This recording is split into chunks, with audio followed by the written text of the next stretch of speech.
Hello, everyone. My name is Daniel Backer, and welcome to Write Better Stories. Joining me today is a good friend of mine, Mr. Vinny DeGaetano. How's it going, Vinny? Hey Danny, I'm doing well. How about yourself? Very good. This is a very natural first take of this video that we're doing right now. So, Yes, it brief, a is. brief introduction to Vinny. Vinny is a very funny and talented writer, producer, comedian extraordinaire.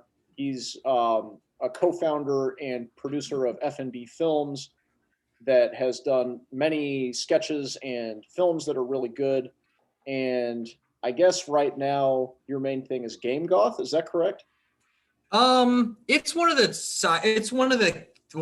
worlds I'm building out. I guess yeah, Game Goth is like a character I came up with that is not at all original aesthetically. But he is yeah, I don't know. I'm still learning the character as I write stuff. I don't have it fully fleshed out. But on top of that, I yeah, I'm also writing a feature right now with the FND guys, Aaron and Coop. We're doing like a horror comedy. So in terms of writing, like having worlds to flesh out, those are kind of the two main ones on the plate. Okay, very cool. So yeah, Vinny is somebody that I met in Chicago through doing various film projects, and then moved out to LA at maybe staggered by like a year. I think I was out there for about a year, and then I moved away from LA as he was moving there, and then I moved back, and then I left again. But we've definitely had good conversations, and I think one of the most helpful things too is that Vinny has probably read my manuscript more than any other person, like 5 or 6 times, I think, over the past couple years. And so you've really gotten to see this thing develop. So I'm kind of amazed that you keep saying yes. Like I'm fully expecting, like, on one of the subsequent drafts, to just be like, Danny, I don't know if I can do it again. Like, you've Um, literally done it. Like, I feel like I for me it was also like I was learning too because I do think you're a great writer. thank I you. mean, I still remember something you wrote like years ago about like the first season of True Detective. You like wrote it on like the Twin Yeah, Visuals blog. I just remember reading it and just being like, it was just being very insightful. I'm like, wow, this dude's like a great writer. And so yeah, like reading, like seeing a draft go from how it begins to what it ends up as is a learning experience for me too, because I get to see how something transforms. I get to see like, because I've never written a novel. I think it's different than a script. There's different technicalities about it. So it is interesting to me to see those and also see what parallels and what relates. And yeah, like the story didn't like it was good. It didn't suck, so I didn't mind reading it. I that's mean, that's not to say in the future I might hit a wall, but you're for right. now, like I enjoy reading. I enjoy helping. I liked helping you out. Well, I appreciate that. So on that topic of rewriting, I've been fortunate enough to read the horror comedy that you all have been working on for quite a few years now, right?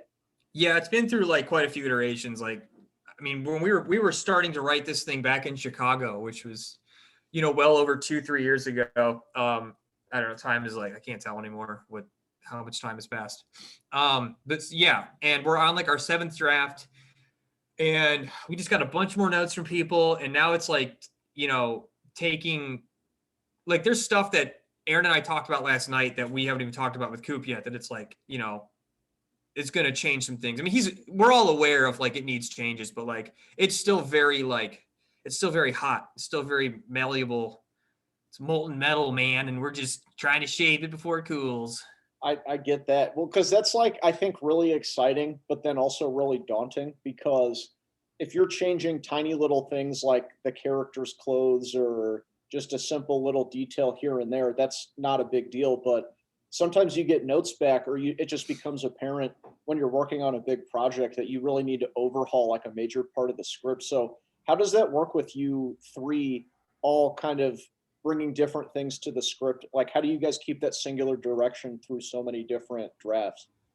Um, in the past, it's also different now, like than because we wrote a we've this is our set. This would be our second feature And the first one, I mean, I remember we all were in a room together, being able to like beat out the story, and then just sitting in a room together, just like basically improvising dialogue. And I was sitting there like just typing and trying to like, choose what was like the best stuff.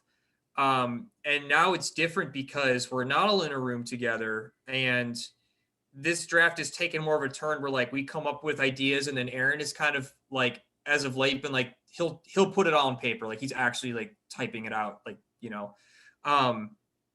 and so yeah, we all like nothing. We all talk about what's gonna happen, like we all kind of agree on the direction it goes, and then Aaron kind of roughs it in, and then we're kind of like coming up with changes for dialogue, just like the real specific things. When that's when we can actually start like riffing and like kind of doing the improv thing, where it's like we have a handle on a scene, and now we can like play with it. And so that's kind of how this version of writing has been going. Does that make sense? It does, yeah. Well, and to piggyback off of that, one of the biggest things that I took away from reading it, not to give anything away, but I was really impressed how. No spoilers. Oh, believe me, I haven't even said the title yet. So like, this could literally be any story whatsoever. Okay. But in more of a structural way, I thought that it did a really good job of building to this really good climax where all of these different threads are tied together.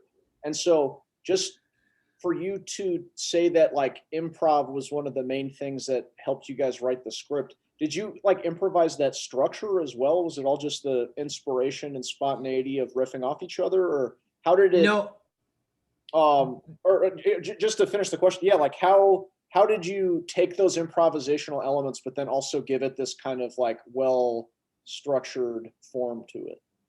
So I would say that the structure, we like just straight up ripped Dan Harmon's story circle and just did that. Okay, I think cool. Right around the time we were writing it, like he was putting stuff out about like his writing process, and we were like, oh, let's try that.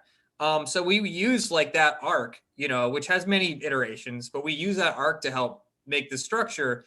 And then in specific scenes, is like where, when we're just trying to like, when all three of us are trying to come up with dialogue for one character, that's where more of the improv comes in. So the structure of the story follows more of a classic way, and then the specifics are what get improv'd.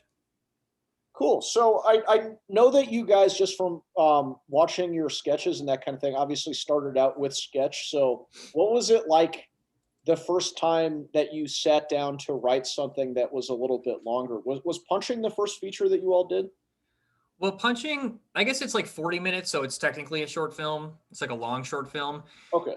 And even before Punching, we had this one called Action World, which was like 30 minutes. It was like a little shorter, but that was like the longest thing we had done.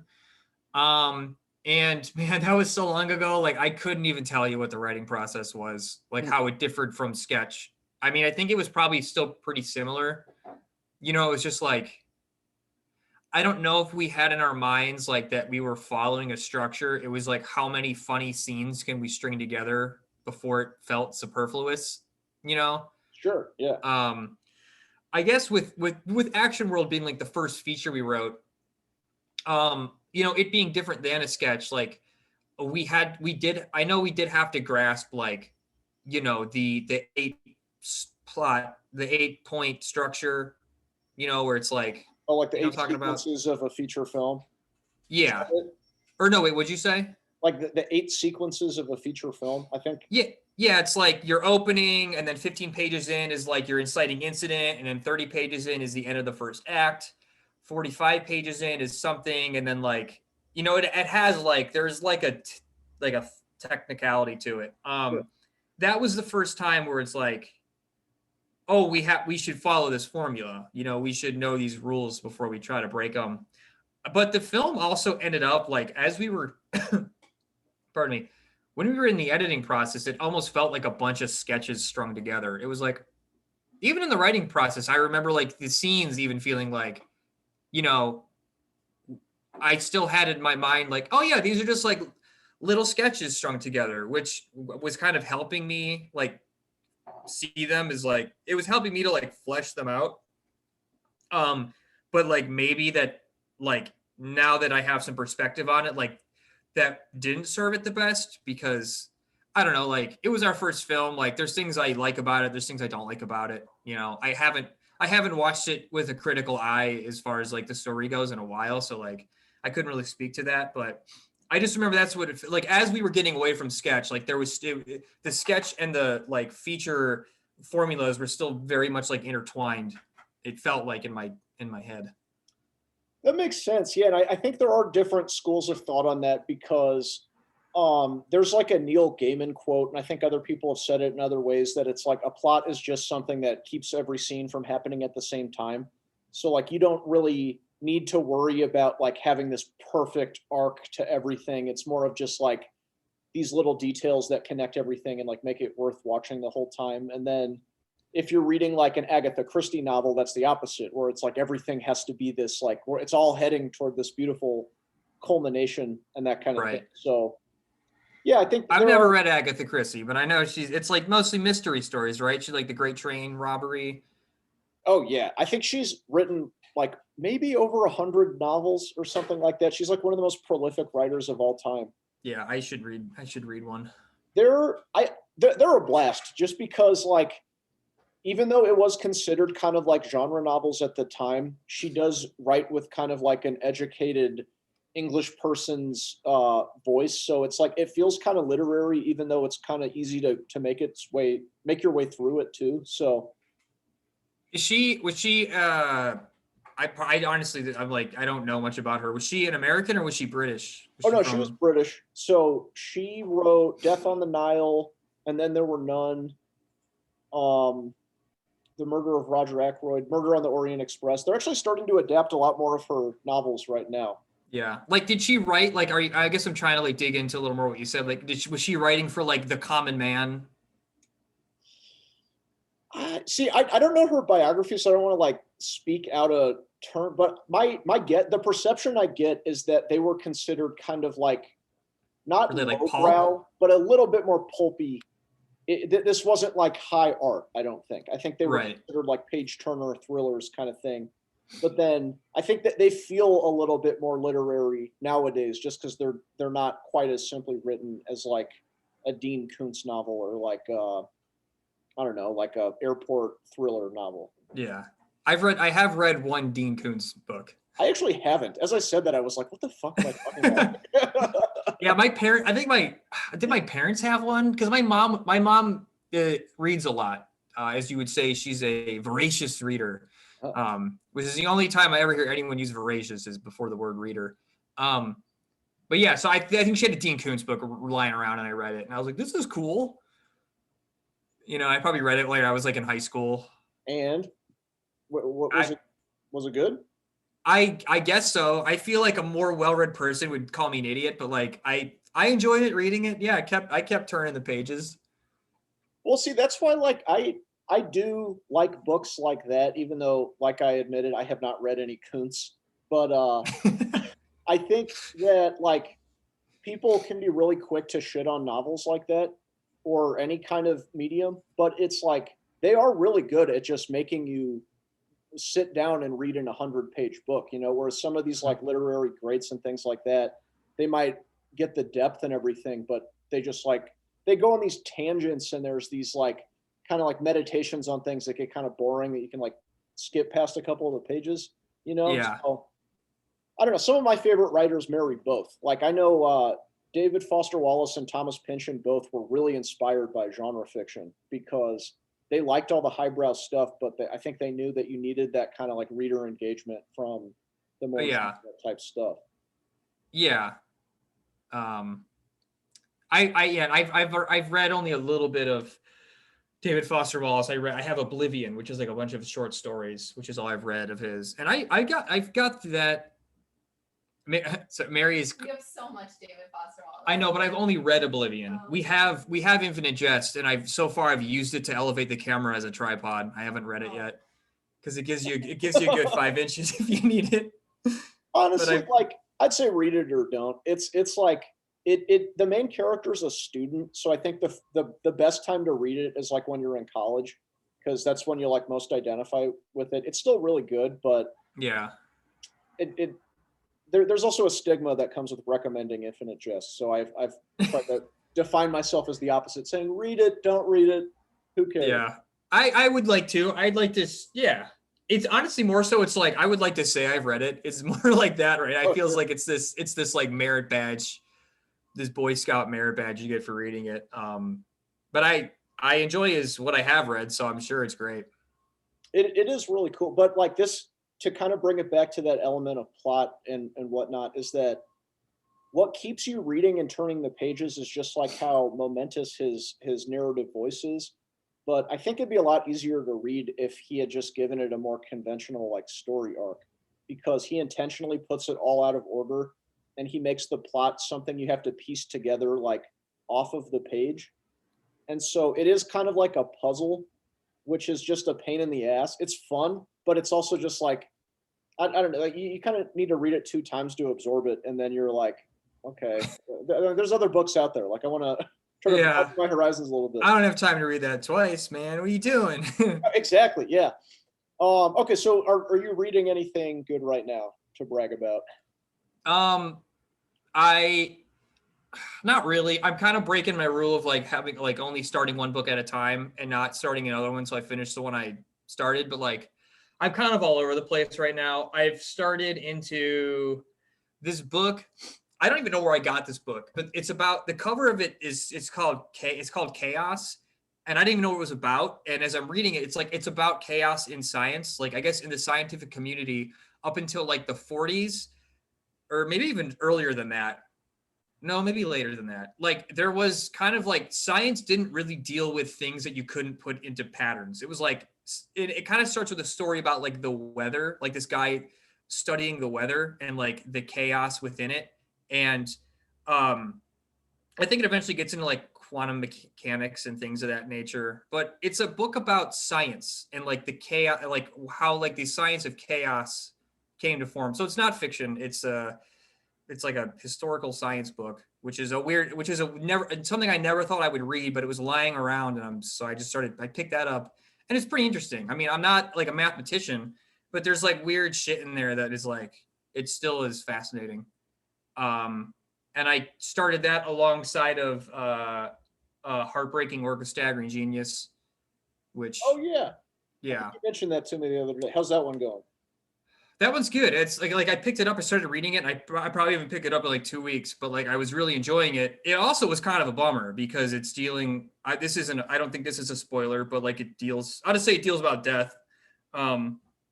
Deals with death, and yeah, I mean, I think it was honestly kind of bumming me out. And there were days where I was like, I just don't want to like read through that right now, so I just haven't touched it in a minute. I'll pick it up again, but I wanted something a little more like brain food than a meditation on death, you know? I get that. Yeah. Cause like, I think in a lot of, especially novels, they're always just like, we're the ones in charge of talking about suicide. And I'm just like, maybe they're going to have some really insightful things to say about that. But like, yeah, there's only so many hours in the day, and like signing up to just live in that headspace, I think can be pretty depressing. Sure. I mean, I definitely laughed out loud reading it, but it's still, the laugh came from like acknowledging great pain. And I was like, yeah, I don't feel like doing that today. Yeah, that is interesting. How does that relate to comedy for you? Because I know that like it's obviously a stereotype that a lot of comedians are very depressed, and that like comedy is suffering. That's not like a hard and fast rule, but like what do you make of that? Is there any truth to that? I think there's some. I mean, personally, I have this weird trait where, I don't know, maybe this isn't just me. I think a lot of people have this where like when I see something set, like when I'm watching like a film, like a dramatic film, and like something really like awful happens or someone has like a dramatic like acting moment, I'll start laughing because and I don't know if it's because I see right through the actor, or if it's because it's like some weird defense mechanism I have where if something's so awful, like I just laugh at it. So I have some weird entanglement going on. Not to say I don't, and it's not to say I don't cry and fit. Like I definitely like, because sometimes the laughter turns to tears. But as far as like comedy being derived only from suffering, it's funny. I actually have a friend who this guy I met in Chicago who was like a very like happy-go-lucky guy. And I remember I said something to that effect where I was like, isn't it like it come from pain? He goes, I think it's joyous. I think it comes from joy. And I was like, huh. And he just like had the complete opposite perspective on it. Like comedy, yeah, why can't it come from joy and positivity? Like it doesn't have to, yeah, there's no rule for it. Like I think a lot of people have this impression of stand-up comedians being like these depressed people, and sure, a lot of them have like some issues they're dealing with, but comedy doesn't have to come from that.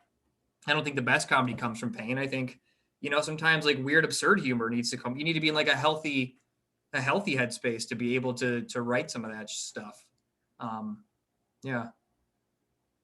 That is true. Yeah. Cause I think even, away from comedy too, there is this notion, I think, especially when I was younger, that it's like there's the image of the brooding artist, that he's got to be, connected to something really deep and having that terrible life. Yeah, no, real quick on that. I remember when I was a kid, I told my aunt I wanted to be a writer, and my aunt was like, "You don't want to be a writer. They're weird recluses." And my mom was like, "Don't tell him that." So I mean, yeah, that's always been like this stereotype around it. Sorry, I cut you off. What were you saying? Well, no, but yeah, I think just to kind of further what you said too, is like I think that it's easy to romanticize that because it is something that a lot of these really successful comedians and writers and different people have ended up either committing suicide or just been really depressed. But then too, if you think about it, so many professions have like depressed and suicidal people in it. And there are also, it knows no bounds. Yeah, that's the thing, is that it's like, it's just not as much of a news headline to be like, stable writer works 9 to 5 as a writer and does fine. There's no accountants in the 27 Club. It's famous people. It's like we only know about it because it's like these are it's famous people that are in the public eye, so all their shit. Yeah. But then likewise too, there's no one keeping track of everyone doing well and being on an even keel. Yeah. So yeah, that's a good attitude. There was a cool TED talk I saw once too. I forget what her name is, but she was just kind of trying to dismantle that whole idea of like needing to be this brooding artist. And then her kind of plan of attack was that it's the idea of the muse, because if you sort of decenter yourself as the person producing what you're making, it's a lot easier to not feel as responsible for your ups and downs too. That it's like you have this thing out there that you kind of communicate with, and that's responsible for it. It's just your job to kind of like work hard and do your thing. Have you read The War of Art? You know what? You gave it to me. I have it. I have your copy of it. Oh, no shit. Yeah, I haven't read it though. I'm so bad with. Bro, how many years has it been, Danny? Come on. It's been like 2 or 3 years, I think. I think it's in my car. I am so bad as somebody who is always giving my manuscript out to have people read it. Anytime someone gives me something to read, I'm just always like, I mean, I didn't write it, but it speaks directly to, there's a lot in there, but it speaks directly to what you're saying, that there's like, he talks about like, there are muses and, you're just a conduit for this other knowledge. I've had experiences of writing things where it's like, where the fuck did that come from? So I believe it. Like to some extent, I mean, sometimes you just have to sit down and like fucking brute force put something out, but sometimes, yeah, you get like inspired. But yeah, that book talks about that a little bit. That's a weird synchronicity too, because I just started reading Moonchild by Aleister Crowley today. Are you familiar with Aleister Crowley at all? Yeah, I certainly know who the dude is. I've never read any of his work though. So this is I guess the second book by his. I didn't finish the first one because it was during the pandemic and I had one of those like Internet Archive accounts, and for whatever reason it expired or something like that. Like they changed the permissions. But in any event, they talk about that in this, is that it's like you kind of have this like boss secretary relationship with your muse, that everybody has this kind of like higher collective unconscious thing in them, and then you're the secretary, but depending on like how well trained you are as a secretary, that's how much you can like get down. That's interesting. So, that's a cool way to think about it. Yeah, it's a great book. I think as fiction, it's like it really leans a lot more on like using characters as talking pieces rather than it being this like really well realized story. But he's a great writer though. So like even though I rejected your recommendation, maybe take my recommendation, read Moonchild. No, for sure. Yeah. I mean, no, I've wanted to read some of this stuff for a while. Because he's such a prominent figure in culture that I would like to know a little more about him. Yeah, there are like trippy experiences I've had when reading him of just like he talks about so many spiritual and abstract things. It almost is like you kind of get like a sense of deja vu because it's if you've read any of that kind of stuff before, or just like meditated on those subjects, it does like kind of stir up all of that inside of you. So I know that you have some spiritual leanings, right? You mess with the Yeah. tarot cards and Yeah, I like reading tarot cards and not for like, I mean, I feel like I don't know where they sit in the like the zeitgeist, like how people feel about them. I mean, I don't use them for divination. Like I don't use them to tell the future. It's just like they have meaning. I pull them out. It's like, does this make me think about something in my life a different way? And if it does, cool. I also recently got this deck. Let me actually give me 2 seconds. I got it right over here. yeah, no, go ahead. Mary got me this thing for my birthday. It's this thing called the archetype. It's this archetype guidebook, and I'm like showing off a product now. Let me tell you about this product I got. But no, it's cool. It's like these circular cards, and they're all like archetypes. Like there's weird like the tear, or like there's the maiden. It's like people, places, tools, and then like greater ideas, like the anima mundi, which is similar to the world card in the tarot. It's like everything, but it's like interesting as a writer, everything, if you can break everything down to archetypes and, the same stories have been told over and over again, these things like, because she also is very much inspired by Carl Jung, and like, these archetypes have lived throughout human history forever. It's just a matter of recognizing them. So I've been using like this to like explore myself, to like come up with like, you can lay them out in a way to kind of like tell a story, and I'll kind of use it as a way to like, because I mentioned Game Goth earlier, like I'm kind of using these to like try to come up with like Game Goth stories. So that's been an interesting tool. I guess I'm trying to relate this back to your question about spirituality. Yeah, I'm into weird shit. That was the real I, question. I grew up Catholic, and then I'm like agnostic. It's like who the fuck knows? And I think there's more unseen than is seen than is seen. And I don't think I don't know. Do things happen for a reason? It's nice to think that they do. I think that part of being a human is ascribing meaning to things. Mm-hmm. I mean, I have cynical viewpoints sometimes where it's like, yeah, this is, like when something terrible happens to someone who doesn't deserve it, you're like, why does that happen? That totally kills any belief that there's a point to anything. But then sometimes I see things in my life, I experience things in my life where it's like, that just seems more than that seems more than chaos. That seems like something was meant to happen. And maybe that's just me ascribing that meaning to it, but that's our ability as human beings, is that we can do that. It's what separates us from the lesser fauna, from the animals.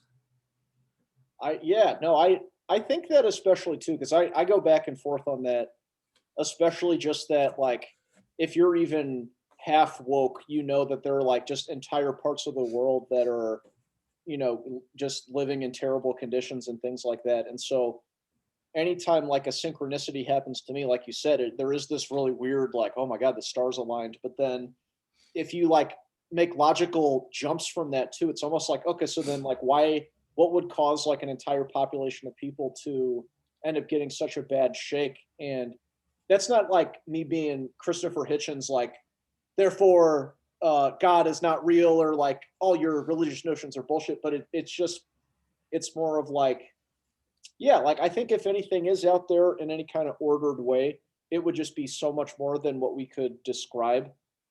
Yeah, I was talking with Mary recently, and I had a different perspective on it, where it's like, if there are blessings that come to your life, then use those to help the people who don't have them. If you're able to like if the universe gives you things to help you get your shit in order and to like live comfortably, if you can then go out and help somebody else, then do that. You know, you don't have to save everybody, but if you can help one person because, you know, because the synchronicities provided you with enough wealth in your life, then yeah, go out and be the synchronicity for somebody else. That's interesting. Yeah. Cause that when you said that reminded me kind of the muse thing again, like not with creative work, but kind of like how you didn't pioneer this privilege or good fortune.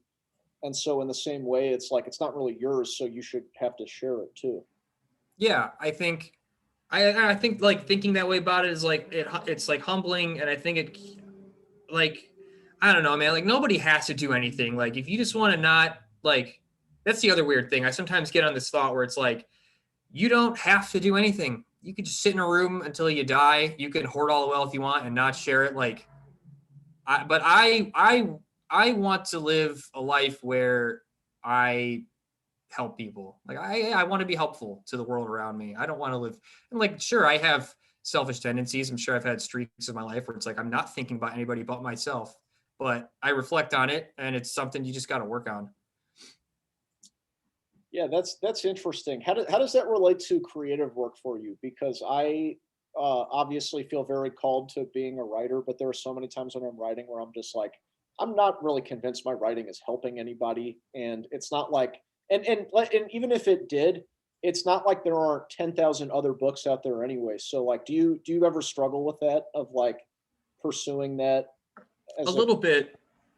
Yeah, a little bit. I guess I'm fortunate enough where like I have had enough people like tell me like, yo, I was going through a really dark time and your videos, like your comedy videos, like helped me through that. Oh wow, that's cool. So I have some experience with that and that feels good. But that, you know, but I still have days where like, yeah, I really doubt myself. And it's like, why, where like, I feel like I could be doing something more useful. But this is what I know how to do. This is where I'm at in my life. And I feel like there is a reason for it. So I'm just going to keep putting my energy towards like specifically like in relation to writing, you know, it's usually going to be then expressed in a film medium, in a visual medium. But you got to write it down first usually. I feel like it's something I'm good at. I feel like it can help people. And if it doesn't, you know, that's not really my fault. It's just like, there's so much stuff out there and, you know, that's the other weird thing too, is like how much content people can consume these days. It's like a drop. It feels like anything you do is like a drop in the ocean. But you know, this is something I feel fulfilled in doing, like writing comedy. I'm just writing in general. It's usually, you know, I can't take too much seriously. So it usually does take a comedic form, but it's something I feel fulfilled in doing. It's something I feel drawn to. So I'm just not going to question it too much. It's like, it's worked out so far and so I'll keep doing it. I know it helps some people. It's not going to help everybody. But there's only so much that I can do. Yeah, no, I get that. Cause at a certain point, it's like, what are you going to do? Quit it to go and I don't know. Just like, yeah. What else, you know, yeah, I'll be like, what else? Actually, well, I didn't think about it. Like if I wasn't writing, I kind of have this, like, I don't call it a fantasy, but it's like, I want to go work on windmills, like the new, like wind energy windmills. Oh, okay. I pictured more like a stone one in like a village in France. Like, No, I mean, that would be really cool, but no, I think about like, if I wasn't writing, yeah, what would I be doing? And I don't know. It's like green energy. It's clean. It's like working towards the future. I like climbing. I like heights. It seems adventurous. That's what I would be doing to help the world otherwise. okay, yeah, that's interesting. Cause I think that something that I've just been thinking a lot about more recently, just in feeling so isolated in Kansas City and in having to be a substitute teacher, which is actually very close to what I want to do, but not exactly what I want to do, is that I used to think really genuinely that I just wanted to either write some crazy book or be in some big movie and then just be like, oh, all the glory. Like then everybody would know, everyone in high school, whoever said a thing against Danny Backer, they would know. But then like I'm seeing more and more how much it's important to just have the feeling like you're actually making a contribution to a group of people. So with being out in Los Angeles, which is like such a kind of like ego driven place, how have you felt with that as like somebody coming from the Midwest and then being out there for a while? Like how does it feel to be like in a like an ego driven town, you mean? Yeah, well, but then specifically just for you as well, is that like, are you somebody that has just always felt like this is your great gift to give to the world, or is there like a little tyrant in you that's like, all for Vinny, baby? No, I think that I don't think I've ever gone full tyrant. The tyrant certainly has got a little throne somewhere in my head, you know, I'm not going to deny that, you know, but I also think like, no, I've always wanted to, like be a good person to the people around me, because I'm also like my position, like where I'm at now is working in film is a collaborative medium. Like I didn't get here by myself. Like we're also just, you know, we're social creatures. Like as much as like the rugged American individualism would like to make us think that we're like these self-sufficient little bubbles, it's like, you're not, you know, a truck driver had to bring the food to the fucking Lassen's you shop at. That's Lassen's is a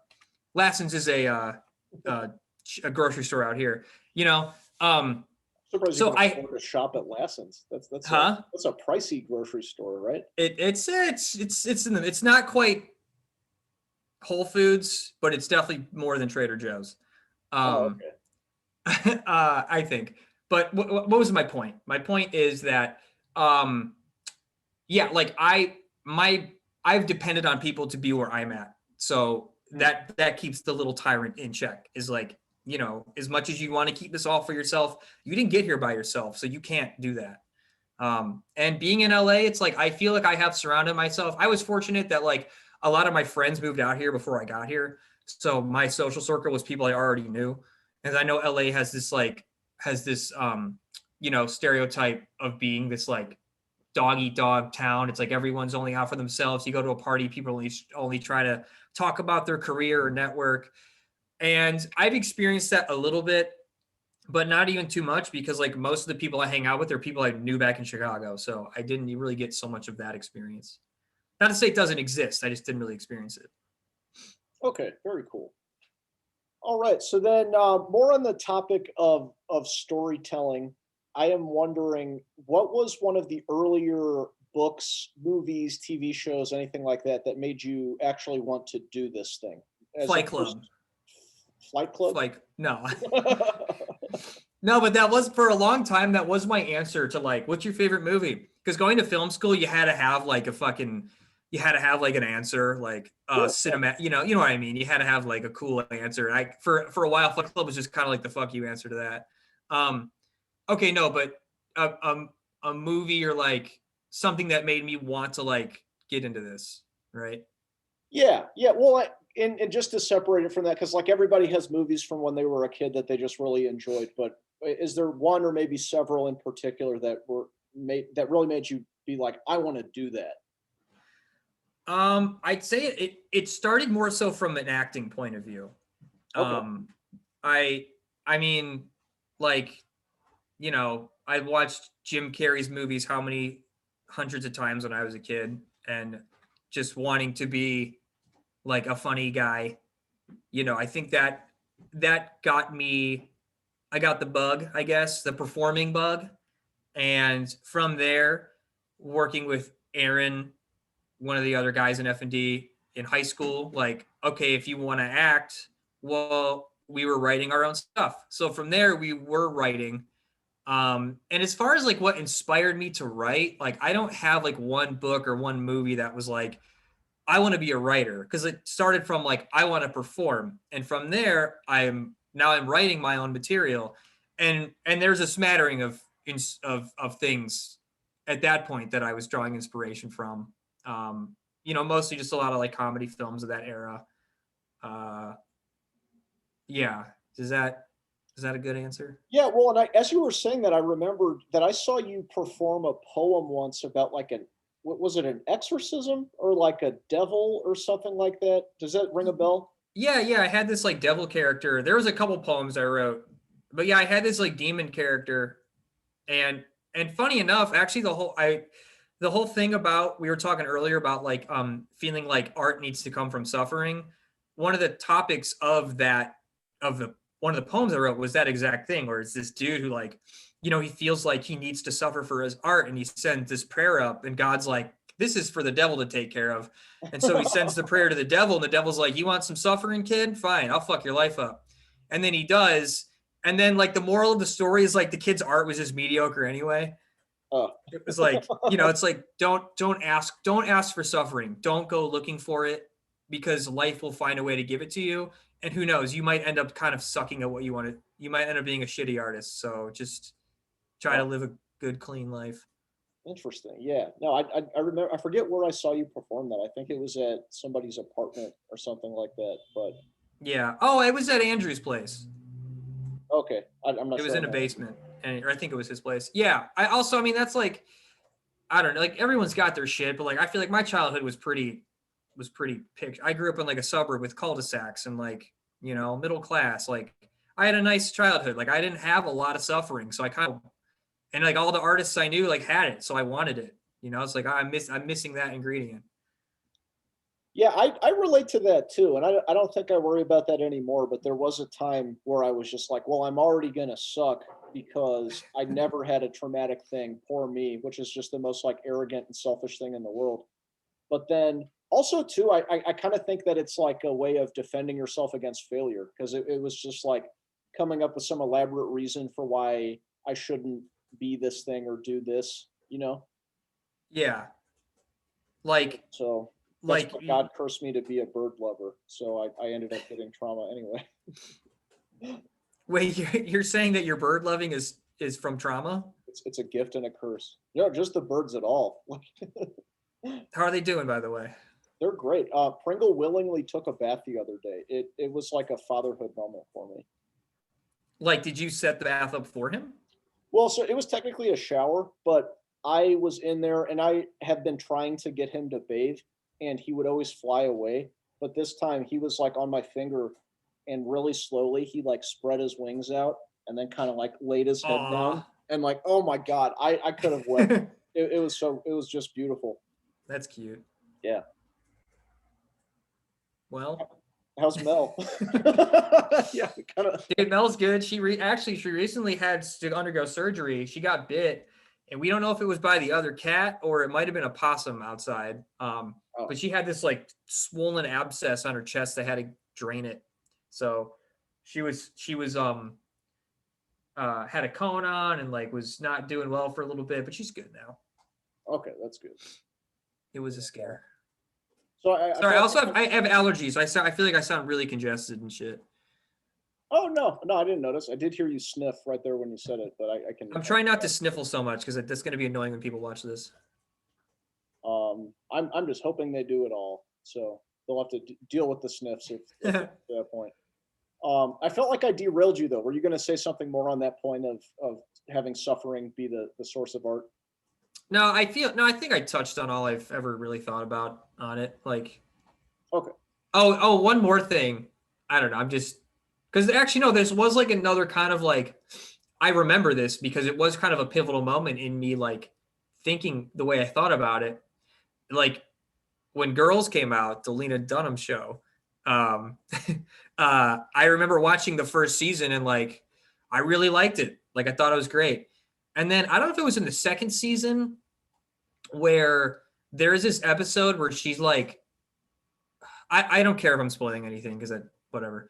She's like having like a relationship with this doctor, and she starts like, she has like this breakdown and she starts crying and saying how like she wanted to experience everything to be able to talk about it. Like she wanted to go out and experience things and then so she could share it with the world.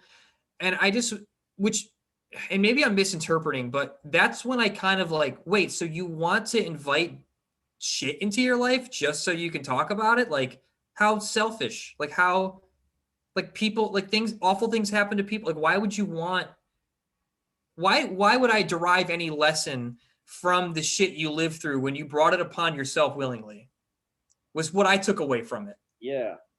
And also and then I started watching Full Metal Alchemist, and an anime was just way more fun to watch than something that I actually related to. I was like, I wanted to escape rather than relate to something. And so, yeah, that was another moment where with, as far as like, the whole conversation around like suffering and art, I was like, yeah, I don't know. I don't know about that. And I've since gone back and forth on like the idea of like experiencing things like just for the sake of experiencing it. Because I think every human being, doesn't matter if you're an artist or not, sometimes you just want to experience things. So maybe like if I know that I'm then going to talk about it, like does that change the experience? If I know I'm then going to like put it through a filter later of like telling it to the world, I don't know. Like, I don't want that to keep me from experiencing things just because I want to. Like, maybe I would want to anyway. I guess it just gets fuzzy when it's like there's an element of like suffering or like pain involved. I don't know. Well, yeah, because it does kind of turn it into like commodifying it.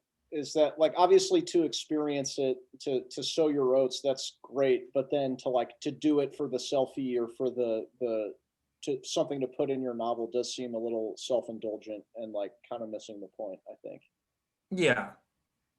Yeah. I mean, I'll definitely get like urges and gut feelings. Like, I want to go do that. I've never done, I want to experience that. And that doesn't come from a place of like wanting to do it. So I'm not just trying to do it for the gram. It's like, Right. I'm a human being and I don't want to live the same day every day. I want to have a life full of experiences. So yeah, I'll put myself in uncomfortable positions.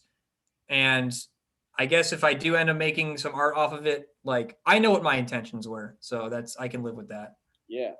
Well, and then back to the muse thing again, it's kind of like you don't even know if what you're going to do is going to be good to write about, because Sure. like Yeah. I think I've definitely had this experience where I sit down with the intention to get one thing across, and then what ends up being the dominant thing about it afterward wasn't really anything that I intended. So if I was going around like getting in fights or something in order to put it in the book, then I don't know if that would come across as well as like what else I'm interested in. Yeah. Yeah. I think when you're forcing something. Yeah. Um, Do, yeah. do you have any examples of that then? Of Do you have any, forcing like, something? of like funny first drafts or missteps where you're like really trying to go for something that just like wasn't authentic? Because I definitely do. Um, I'm sure I have, but nothing comes to mind. Can I share a recent one of mine then? Yes, maybe it'll jog my memory. So recently for this manuscript, actually, there's a scene where Lionel, the main character, goes back to Tony's house, and in reading it, I'm just like, I just don't think the scene is working. I still like everything that happens kind of under the hood, but just the way it's playing out is not very good.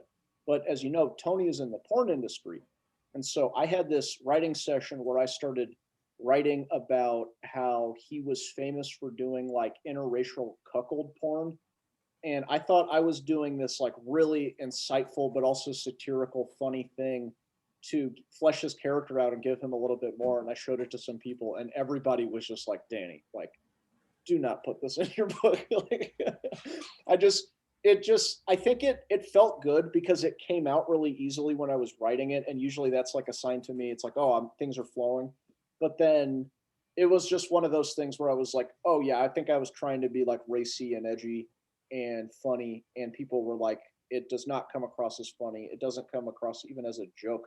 It just makes me think like they said it made it look like I had all of these like ideas on interracial cuckold porn, and I was like, oh okay, I Like that you had the wrong ideas on it? Like not were even you the wrong coming idea. across as like a racist? No. Well, that was actually why I had people give me notes on it, because they were like, because I was like, I don't want this to come across as though I'm racist, and they're like, that's not the issue. It just is like it just is not working. It's bad. It's uncomfortable. Yeah. And so yeah, it's just that's why you get notes. Yeah. I huh. I guess to that note, like, okay, so I have sometimes wanted to like intertwine like what's like the best way to start? Okay, here's an example. Like we did this sketch called The Last Tweet, and it's like it's kind of right when Twitter was like still kind of like becoming what it wasn't quite yet what it was today. I forget when the sketch even came out. Probably like back in 2012 or 13. And I thought Twitter was kind of dumb. I mean, I still think it's kind of dumb, but I acknowledge the impact it's had on our culture. I can't deny that. And the sketch was like making fun of like people tweeting like just stupid stuff. Like in the sketch, the guy, he gets shot and he's dying and he's like trying to like tweet one last thing before he dies. And so I'm like, oh, this is like a comment, like this is a commentary on that. You know, it's like wanting to have like a point of view on something, I think is important. You know, I think because comedy can be many things. It could be absurd, it could be observational, it could be satirical. And I think, you know, when it's satirical, you want to have like, you want to take a concept and then have this like weird point of view on it. And so I think that sometimes I try to like inject that where maybe it isn't necessary. I don't really even have specific examples. I just know I've done that. I know that like there are times when like I've wanted to like, yeah, I want to have this point about this thing. Like, and maybe it just doesn't work. It wasn't working or like, I don't know. Cause I'm also not like a very, like when it comes to like politics too, like I think I'm a like a left leaning person, but like I don't have like, I never use comedy to like, for like a political, to put forth like a political agenda or like to talk about my politics, you know, because I feel like I'm always kind of like learning and like changing them slightly, like what I know about the world. So I always never felt comfortable like putting out something that might be misconstrued as like a definitive statement of how I feel about this political idea. Because who knows in 5 years if I might change my idea? Like who knows if it's harmful? Like I don't know. So I've kind of like I've wanted to, but I've kind of always avoided that. Yeah, because I even feel like that too when I talk about politics with my friends, that I'm kind of just like repeating a soundbite that I heard from a podcast. And, Right. And so, like, also, I just know too, I don't have a very good knowledge of history. And a lot of the people who I think are really good about talking about politics, they take those sound bites and those political ideas, and then they're like, and here are all these historical examples that like back up my point. And so, if I were to ever share anything like that, I would just be like, this is it. Love is love. You know, like I don't know if I'd be able to say anything like, because it's technically possible, but I don't know if I could like add to the conversation in any meaningful way. Yeah, I think I'm still learning and like, and not to say I don't have ideas about like I don't like I feel a way about things, but I'm not going to try to make a point about it in like my work, I guess. Maybe one day I will when I feel when I feel like it's necessary, when I feel like, you know, my voice, my point of view, like if I ever feel like a strong urge that it needs to be heard, like I'll do it, but until then I'm still learning alongside everybody else. Well, I think that's interesting too now because, like we said, since there is so much content out there, I don't know if it really means the same thing when there is satire of that kind of thing. That, like, if when we existed in a time where there was only so many TV channels on, if somebody made like a big indictment of powerful people, then that was this like big message to send out. But now that there's just so much, it's almost like seems a little presumptuous to think that a video or a sketch or a movie could have that same kind of impact, you know?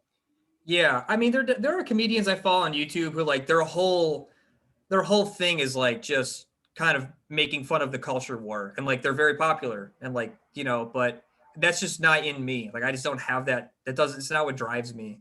And also like, yeah, and if I was to make some kind of like, you know, if I was to try to like, you know, like speak truth to power, like it wouldn't be in the paradigm of like red versus blue. That's fucking tired. And I think it's like kind of an illusion anyway. And there are other power systems at play that need to be satirized. And like I said, I don't even feel like I know them well enough to have like a good, well thought out, scathing commentary. It would just be kind of lukewarm. So does the FND stand for freedom? Freedom never dies. Whoa. I had a feeling. I knew there were some undertones. Yeah. watching Punching, I was like, there's got to be some sort of liberatory message beneath all. Don't tread on me, Danny. Okay. I would never try. Ugh, anyway. Where do we go from there? I don't know. Well, yeah, I think. Or what were you gonna say? Oh, no. I was just gonna make a summary statement, but it is unnecessary. What were you gonna say? I was saying that we're about at an hour, and not that there is a time limit or anything like that, but we've definitely, I think, covered a lot of topics. Do you have any questions for me? Do you have anything that have been on your mind related to writing or not? Do you have any scathing indictments you'd like to say? Sorry, that was Mary laughing. Oh God. If you had to recommend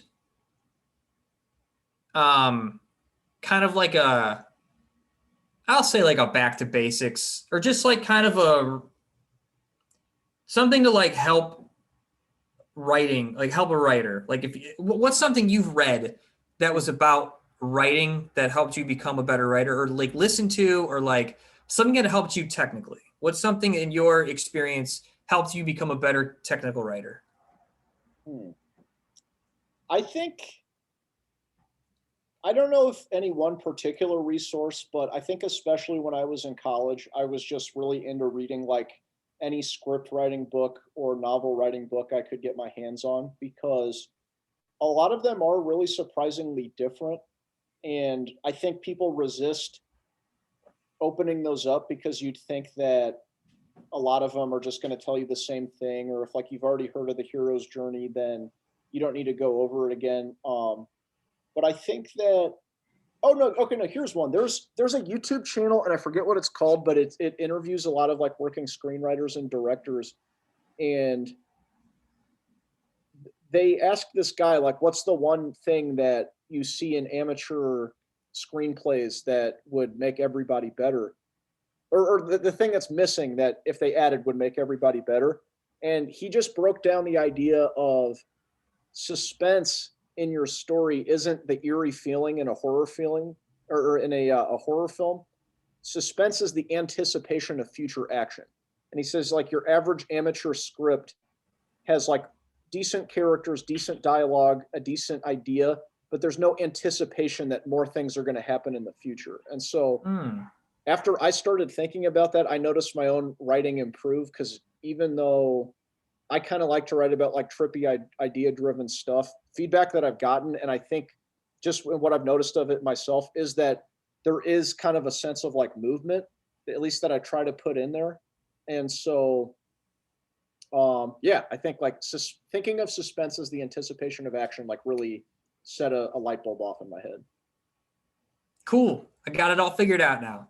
There you go. So now Thanks. you're going to get Oscars, Emmys, Golden Globes, Grammys. EGOTs out the wazoo. No, that is helpful. I mean, that makes me think about the, is that kind of like in parallel with the whole, like that Hitchcock movie with like the bomb under the table? Is that kind of the same thing? I think that's an example of it, but even that sounds a little bit like tension and kind of like, ooh, but more of like, I think putting like unanswered questions early on in the film, or in the script or the story, like, there are just so many examples of this, of like early on, two characters having an interaction, and then one of them kind of reacts to it in a way, but they don't explain it. As an audience member, you're like, oh, okay, something else has to happen to answer that. Like you can't just leave that dangling, but it's like making them want to watch the next scene. Whereas like, I think a lot of short films in general, but then also like just films that don't do that, leave you just kind of like, they just give you that feeling of like, okay, why are we here now? Like, why are we at this next scene now? What's this next thing have to do with anything, you know? Yeah. All right. Should I say more? No, that's enough. Stop talking. I could repeat the same thing that I just said in a different way, so as to make myself feel like I'm adding more information to the valuable things I'm saying. Don't do it, Danny. I swear I'll Don't do it, man. I'll jump out that window. I was told that every good podcast is supposed to be 3 hours long, mostly due to padding. Dude, we need we need long form conversations. We need I don't know, man. I'm just shooting blanks now. I Just- feel you, dude. Well, just thank you very bullshitting. much for doing this. I think we covered a lot of cool areas, and I think it'd be Yeah, fun. this was fun. This was a nice conversation. Absolutely. So tell us where we can find Game Goth. Oh, I didn't even really talk about Game Goth at all. Do I want to? Does that even I mean, if you want, I can link it in the description. I guess, well, yeah, Game Goth is like, because there's the F&D channel, and then I have my own YouTube channel, which is that One Kid 100. And that's just kind of where like, like writing, that's like just work for my little world, my weird little things to live. Game Goth is this like weird goth character who like I guess looks a lot like Neil Gaiman's Sandman. So I'm just like whatever, it's that character is like I said, aesthetically he's not original. Like I'll own up to that, but it through his personality I'll try to explore it more. And I've only done like two episodes with that. I want to do more. I'm kind of fleshing that out like as I go. It's just kind of like a fun little web series that has I'm not putting too much pressure on myself to do it. So it'll never get done. Yes, you can check out stuff I've done at that One Kid 100. You can check out like a lot of sketch comedy at FND Films on YouTube. And it's those are the ones. Great. So I will link those in the description so people can find those with great ease. But thank you, Vinny, Thank you. for doing this. And for everyone at home, I hope that this will help you write better stories. Goodbye.